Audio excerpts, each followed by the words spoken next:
आणि आता या सगळ्या जिल्ह्यांमधल्या आपण टॉप 9 बातम्या बघूयात।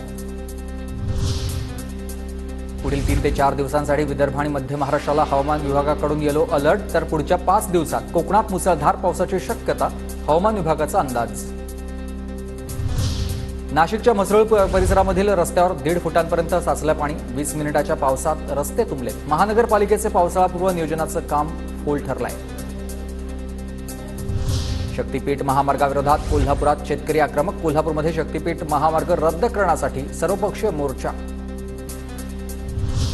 सांगलीतल्या जत तालुक्यातला पूर्व भाग गुढ आवाजानं हादरलाय। 4 ते 5 सेकंदात 2 वेळा जमिनीच्या भूगर्भातून मोठ्या आवाजानं हादरे, 2 महिन्यातली ही दुसरी घटना आहे। भंडारदरा सांदन दरी इथं पर्यटकांना प्रवेश बंदी, पावसाळ्यात मोठ्या प्रमाणात पाणी वाहत असल्यानं निर्णय, कोणतीही अप्रिय घटना घडू नये यासाठी वन विभागाचा निर्णय। गोंदियात धान उत्पादक शेतकऱ्यांना यावर्षी प्रति एकर 27,000 पीक कर्ज दिलं जाणार, जिल्ह्यात पीक कर्ज वाटपाची प्रक्रिया सुरू।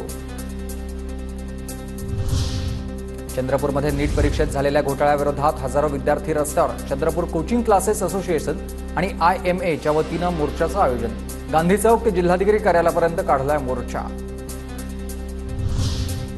तुळजाभवानी मंदिराचा जीर्णोद्धार होणार, प्रदक्षिणा मार्ग मोठा करण्यात येणार, विकास कामांसाठी 55 कोटींचा आराखडा तयार। नाशिकच्या लासलगावमधून 1.5 लाख मेट्रिक टन द्राक्षाची निर्यात, इस्रायल हमास युद्धादरम्यान निर्यात सुरू आहे। सुएझ कॅनल ऐवजी आता केप ऑफ गुड होप मार्गाचा वापर।